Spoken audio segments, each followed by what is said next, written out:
Assalamualaikum warahmatullahi wabarakatuh. Perkenalkan, nama saya Bayu Anggara dengan NIM 120-30331. Saya dari HTN kelas 2A.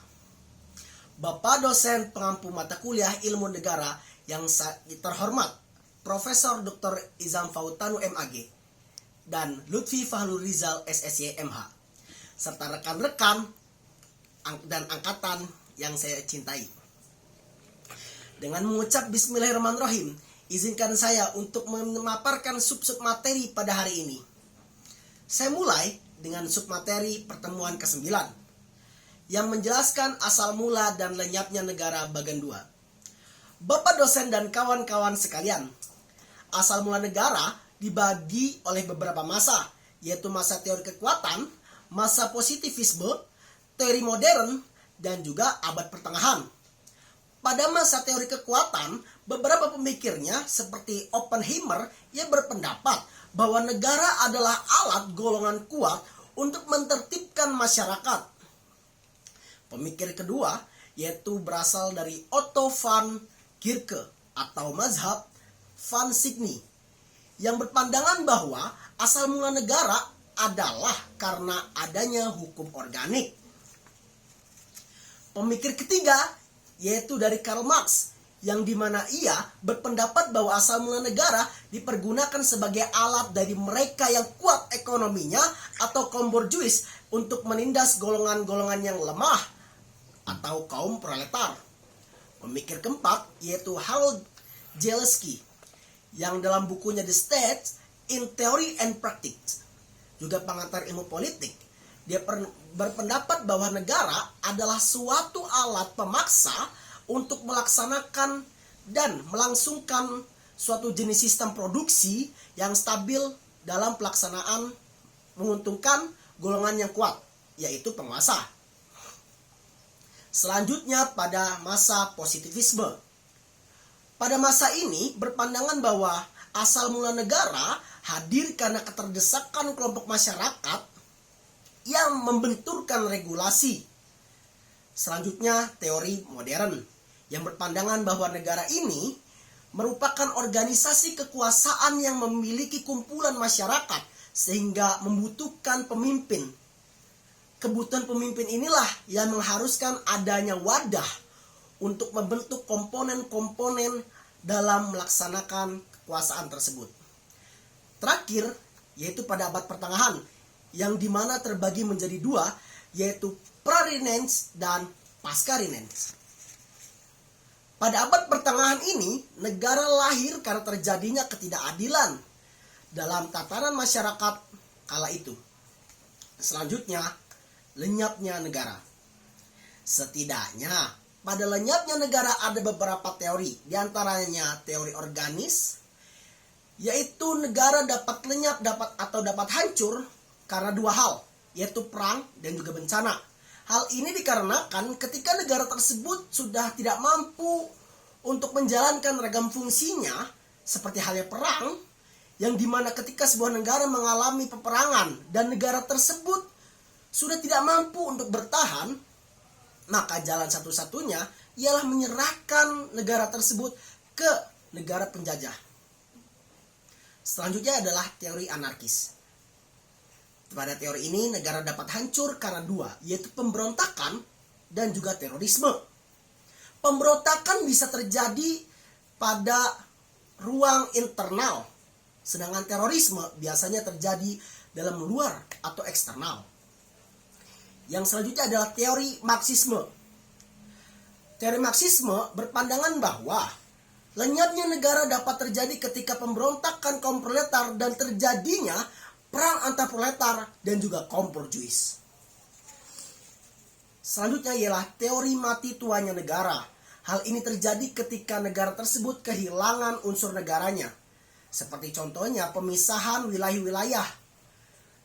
Misalkan dia wilayah tersebut memisahkan diri, ingin membentuk negara sendiri atau bergabung ke negara lain. Bapak dosen dan rekan-rekan sekalian, selanjutnya kita masuk pada pertemuan ke-10, yaitu menjelaskan tujuan dan fungsi negara, bagian 1. Beberapa teori yang akan saya paparkan, diantaranya ialah teori Lord Sheng, yang berasal dari Cina, yaitu A Classic of Chinese School of Law. Teori ini menjelaskan bahwa negara yang kuat adalah negara adidaya pada tampak luar. Walaupun secara realitas, yaitu pada internal negara tersebut, lemah. Selanjutnya, teori Niccolo Machiavelli sudah menjadi lazim. Namun apa pandangan beliau? Menurut teori Niccolo Machiavelli, tujuan dan fungsi negara pada teori ini adalah ketertiban, keamanan, dan ketentraman. Selanjutnya, untuk menjadikan negara adidaya, dan terakhir, yaitu membuat rakyat tunduk pada kebijakan-kebijakan penguasa. Selanjutnya teori Dante Alighieri. Pada teori ini, dua hal yang menjadi perhatian, yaitu perdamaian dunia dan agama di bawah kekuasaan negara. Dan ini merupakan salah satu antitesis dari Renaissance, yang dimana pada kala itu agama menjadi mendominasi pada penguasaan pengendalian sebuah negara. Selanjutnya teori John Locke, di mana fungsi dan tujuan negara menurut teori ini untuk melindungi hak asasi manusia. Saudara yang berbahagia, selanjutnya kita masih pada sub bagian ke-11. Melanjutkan sub materi sebelumnya, yaitu tujuan dan fungsi negara bagian 2. Saudara, pada materi ini saya akan memaparkan beberapa teori yang sebelumnya belum kita bahas. Yaitu satu, teori Immanuel Kant, yang dimana ia berpandangan bahwa tujuan dan fungsi negara yaitu untuk memberikan keleluasan dalam berekspresi atau menyuarakan aspirasinya. Kedua, yaitu pandangan paham sosialis, yang berpandangan bahwa keberadaan negara bertujuan dan berfungsi untuk menciptakan sifat-sifat non-diskriminatif dan menekankan pada nilai-nilai kesamaan sosial, sehingga menekankan pada nilai-nilai kesamaan sosial yang menjadikannya tidak ada kelas-kelas sosial. Selanjutnya ialah paham liberalis kapitalis. Ini merupakan paham antitesis dari paham sosialis, yang dimana ia berpandangan bahwa negara ini dapat memberikan kekuasaan yang sebebas-bebasnya pada setiap individu dan masyarakat di negara tersebut, sehingga terciptanya masyarakat yang individualis, seperti contohnya Amerika Serikat, yang merupakan negara yang sudah terkenal akan sifat individualis dalam rakyatnya. Yang terakhir yaitu pandangan sosial demokrat.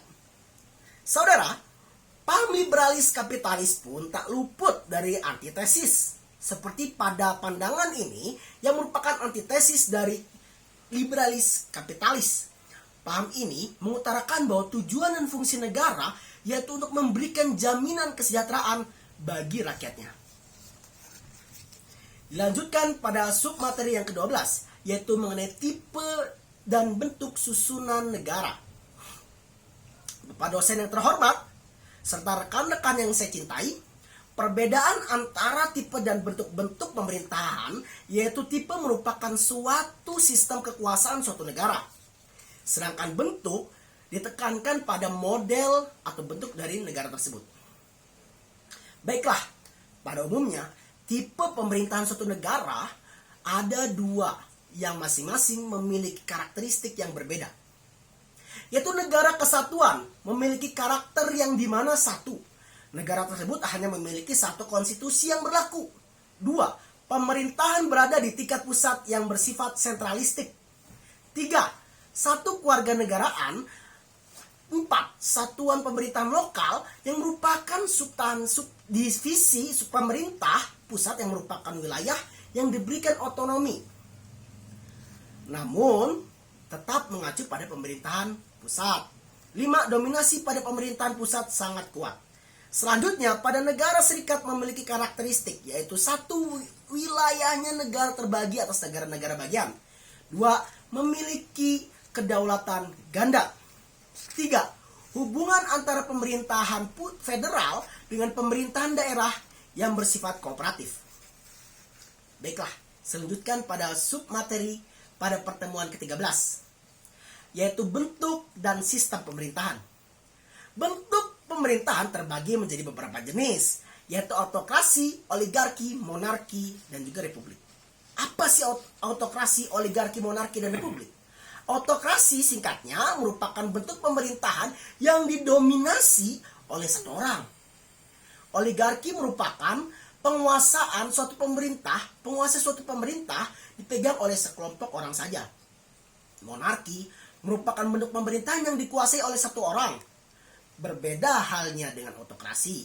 Monarki lebih menekankan pada pengendalian pelaksanaan pemerintahan ini dijalankan oleh satu orang, yaitu seorang raja. Republik, bentuk pemerintahan merupakan bentuk yang di mana kendali kekuasaan dipegang oleh masyarakat atau dalam arti bebasnya dipegang oleh banyak orang.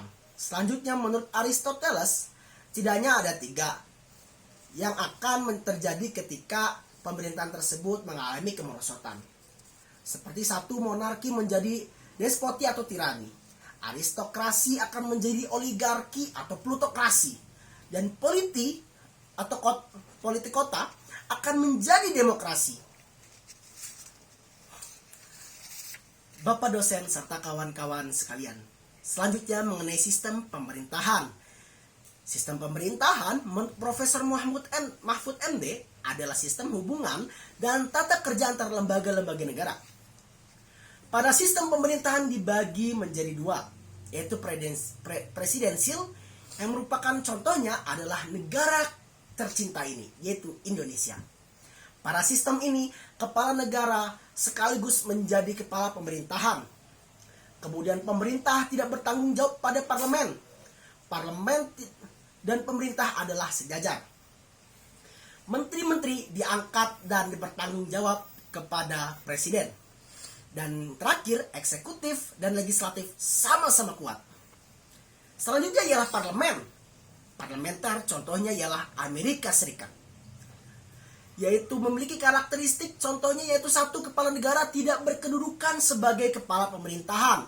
Karena pada sistem ini, kepala negara hanya bersifat sebagai simbol negara atau pemersatu bangsa. Kedua, pemerintahan dilakukan oleh sebuah kabinet yang dipimpin oleh seorang perdana menteri.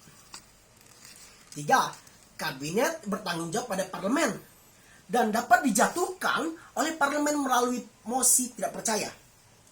Dan terakhir, kedudukan eksekutif lebih rendah dibandingkan dan bergantung pada parlemen.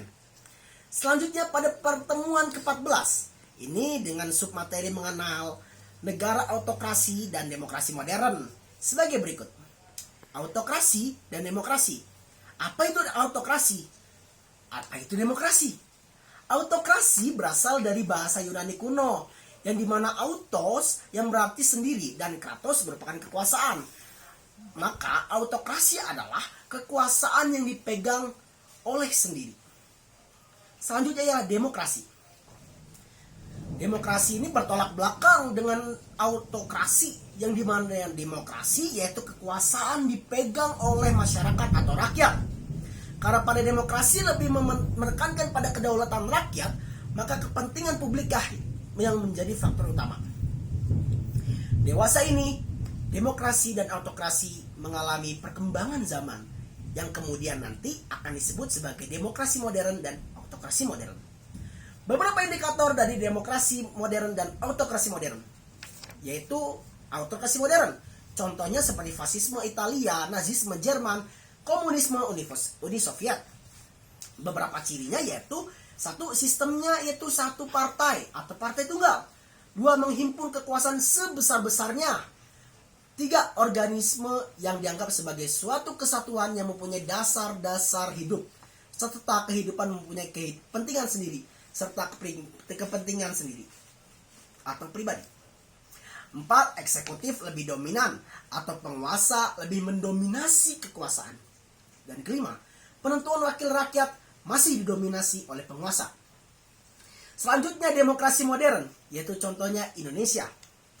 Yang dimana Indonesia memiliki sistem multipartai, penyelenggaraan kekuasaan rakyat, kumpulan atau kesatuan daripada individu. 4, rakyat memiliki kendali penentuan wakil secara penuh. Dan yang kelima, pembatasan kekuasaan didominasi oleh undang-undang. Bapak dosen pengampu dan kawan-kawan yang berbahagia, tibalah pada submateri ke-15 yang merupakan akhir dari pemaparan saya kali ini. Materi yang akan kita bahas yaitu berkenaan pembatasan kekuasaan. Maurice Duverger mengungkapkan terdapat 3 metode atau cara membatasi suatu kekuasaan. Yang pertama ialah secara langsung, yang dimana mekanismenya yaitu 1. Melakukan pemilihan umum, 2. Pembagian kekuasaan yang merupakan sebagai upaya untuk mencegahnya terjadinya penumpukan dalam suatu lembaga atau seorang, dan yang terakhir kontrol terhadap yurisdiksional yang dilakukan pengawasan secara terus-menerus. 2. Menambah ataupun memperkuat kekuasaan pihak yang diperintah. Dan yang 3. Pengendalian kelaliman pihak penguasa dari rakyat. Lalu selanjutnya pembatasan kekuasaan dapat seperti trias politika. Dalam perkembangannya, John Locke membagi menjadi 3, yaitu legislatif, eksekutif, dan federatif. Kendati demikian, bahwa pengembangan tersebut hadir dan dikemukakan lagi oleh Montesquieu.